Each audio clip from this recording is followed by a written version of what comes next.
দীর্ঘ ১৫ বছর যাবৎ মিডিয়াগুলো বিভিন্ন অপপ্রচার চালিয়ে আসছে।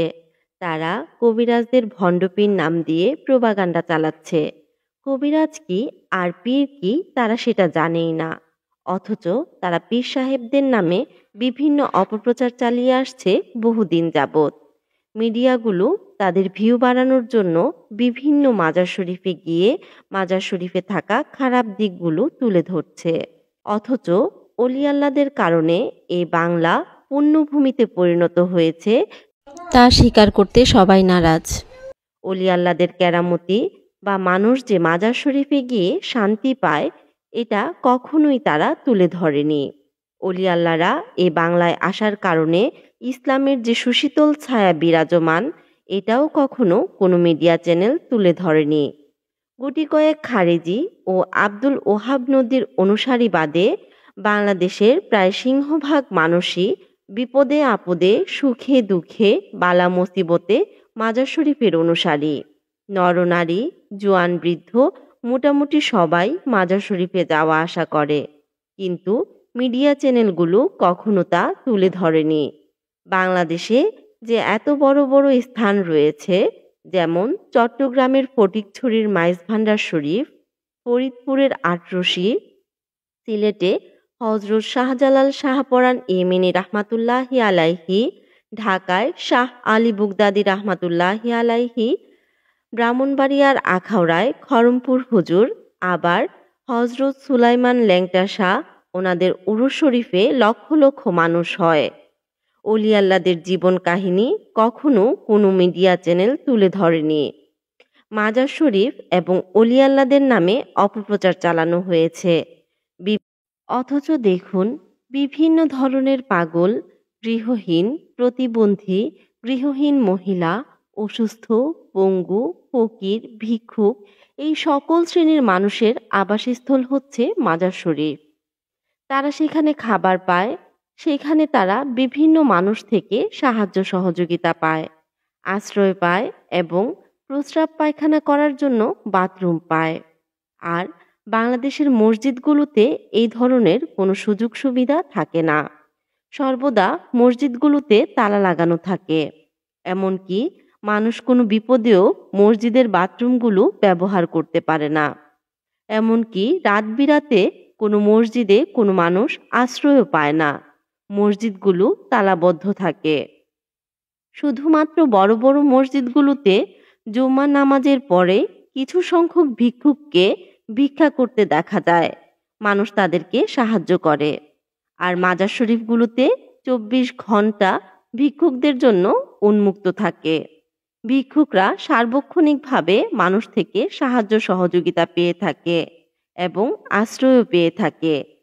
এগুলো আমাদের বাংলাদেশের মিডিয়ারা কখনো দেখে না এবং প্রচারও করে না।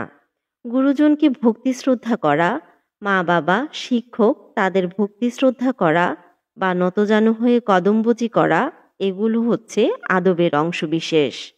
বর্তমান মিডিয়াগুলো এগুলোকে ওয়েস্টার্ন কালচারে পরিণত করে ফেলছে, যার ফলে আদব ভক্তি কমে গেছে। এর পরিপ্রেক্ষিতে গুরুজনের প্রতি অবহেলা বৃদ্ধি পেয়েছে। এখন আমাদের মিডিয়াগুলো হচ্ছে তেলের মিডিয়া, তেল ছাড়া চলেই না। এখান থেকে তারা কোনো তেল পায় না বিধায় তারা এগুলো নিয়ে কোনো ভালো প্রচার করে না। মিডিয়াগুলো এক অসুস্থ ধারার মিডিয়াতে পরিণত হয়ে গেছে এবং জাতিকেও অসুস্থ করে ফেলছে, যার ফলে মব সৃষ্টি হচ্ছে এবং মাজার শরীফগুলো ভাঙচুর হচ্ছে। এক শ্রেণীর উগ্রপন্থী তালেবান বাংলাদেশিরা এই মাজার শরীফগুলো ভাঙচুর করছে। যারা মাজার শরীফে যায়, পীরের সহবতে থাকে, তাদের ভেতরে নম্রতা এবং আদব থাকে। এই যে কিছুদিন আগে রাজবাড়িতে লাশদাহের ঘটনা প্রসঙ্গে বলি, এই উগ্রবাদী জনতারা কবর খুঁড়ে নুরাল পাগলা নামে এক ব্যক্তির লাশ কবর থেকে তুলে আনে। তারা যা করেছে তা মানুষের কল্পনারও বাহিরে। তারা নুরাল পাগলাকে কবর থেকে তুলে এনে মুখে আঘাত করে এবং মাথায় আঘাত করে এবং লাশটাকে টেনে হিঁচড়ে মহাসড়কে এনে পেট্রোল ঢেলে পুড়িয়ে ফেলে। সংঘর্ষে রাসেল মোল্লা নামে একজন ভক্ত নিহত হন। আহত হন পুলিশ সহ অর্ধশতাধিক মানুষ। যে দেশে সংখ্যাগরিষ্ঠ মানুষ মুসলমান, যে দেশের মানুষ ঈদে মিলাদুন নবী অর্থাৎ নবীজি সাল্লাল্লাহু আলাইহি ওয়াসাল্লামের জন্মদিন পালন করে, সেই দিনটাতে তারা একজন মানুষের মৃতদেহের সাথে এরকম পৈশাচিক আচরণ করেছে। একজন সাধু, একজন পাগলের লাশ এইভাবে কবর থেকে তুলে পুরানোর ঘটনার মধ্য দিয়ে বাংলাদেশ এক আয়েমে জাহেলিয়ার যুগে প্রবেশ করল এবং এই মব রাষ্ট্র ও নৃশংস বর্বর জাতি হিসেবে বাংলাদেশকে বিশ্বের দরবারে তুলে ধরা হলো। এই গুটি কয়েক লেবাসধারী মুসলিমদের কাছে রাষ্ট্র ও ধর্ম আজ জিম্মি হয়ে আছে। আল্লাহ বলেন, হে মুমিনগণ, তোমরা আল্লাহর জন্য ন্যায় বিচারে সাক্ষ্যদানে দৃঢ়ভাবে স্থির থেকো। কোনো সম্প্রদায়ের প্রতি বিদ্বেষ তোমাদেরকে যেন ন্যায় বিচার না করতে পরিচিত না করে। ন্যায় বিচার করো, এটি তাকওয়ার নিকটতম। সূরা মায়েদা আয়াত ৮। নবীজি সাল্লাল্লাহু আলাইহি ওয়াসাল্লাম বলেছেন, সাবধান, যে অমুসলিম নাগরিকের উপর জুলুম করে, আমি কিয়ামতের দিন সেই মুসলিমের বিরুদ্ধে অমুসলিমের পক্ষ অবলম্বন করব। সুন্নানে আবু দাউদ ৩০৫২। স্বয়ং নবীজি সাল্লাল্লাহু আলাইহি ওয়াসাল্লাম আল্লাহর রাসূল হয়ে একজন অমুসলিমের উকিল হয়ে আল্লাহর দরবারে দাঁড়াবেন। যদি একজন অমুসলিমের অধিকার রক্ষায় নবীজি এতটা কঠোর হতে পারেন, তাহলে যারা ভিন্ন আকীদার মুসলমানদের উপর হামলা চালায়, তাদের ঘরবাড়ি পুড়িয়ে দেয়, তাদের নেতাকে হত্যা করে, তাদের নেতার মৃতদেহ পুড়িয়ে দেয়, তাদের বিরুদ্ধে তিনি কতটা কঠোর হতে পারেন। এইদিকে আবার মানবিকতার নামে পাগলদেরকে ধরে ধরে চুলদাড়ি কামানো হচ্ছে। এটা করা হচ্ছে তাদের ভিউ ব্যবসা বাড়ানোর জন্য। আমরা সবাই ইউটিউবে কিংবা ফেসবুকে দেখে থাকি একদল মানবিক স্বেচ্ছাসেবী পাগলদেরকে ধরে ধরে তাদের চুল কেটে দিচ্ছে, দাড়ি কামিয়ে দিচ্ছে, গোসল করিয়ে দিচ্ছে, তাদেরকে একটা নতুন টি শার্ট পরিয়ে দিচ্ছে, একবেলার খাবার দিয়ে ফেসবুক ইউটিউবে ভাইরাল হচ্ছে, টাকা ইনকামের পুঁজি হিসেবে বেছে নিচ্ছে পাগলদেরকে। কিন্তু আসলেই কি এটা মানবিকতা? এই পরিচ্ছন্নতা অভিযানের নামে যা চলছে, এটা কি আসলেই মানবিকতা নাকি ব্যক্তির স্বাধীনতার উপর আক্রমণ? যারা এই কাজগুলো করে থাকে, এগুলো করে তারা পথের মানুষকে সমাজে ফিরিয়ে আনবে ভাবছে, আর যারা এই ভিডিওগুলো দেখছেন তারাও ভাবছেন এটা এক ধরনের মানবিকতা। তাদের পদ্ধতিটা আসলেই কি ঠিক? কোনো ব্যক্তির ইচ্ছের বিরুদ্ধে তার গায়ে হাত দেয়া কি কোনো আইনের মধ্যে পড়ে? জোর করে তার চুলদাড়ি কেটে ফেলা, এটা কি কোনো সেবা? যারা এই চুলদাড়ি কাটছে তাদের কাছে হয়তো এটা সেবা।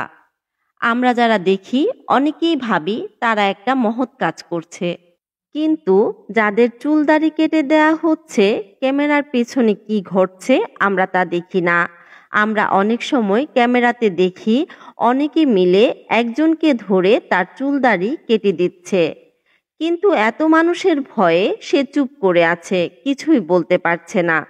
তখন তার চোখে থাকে শুধু লজ্জা আর অপমান। তার এই জটা হয়তো তার দীর্ঘদিনের আধ্যাত্মিক সাধনার অংশ বা ব্যক্তিগত পরিচয়। যখন তা কেটে ফেলা হচ্ছে, এতে করে তার যে আর্তনাদ সেটা আমরা দেখতে পাই না। তার এই জটধারী চুল, দাড়ি বা তার ময়লা পোশাক তো কারোরই কোনো ক্ষতি করছে না। তাহলে সেই ব্যক্তির ব্যক্তিগত পছন্দে কেন হস্তক্ষেপ করা হচ্ছে?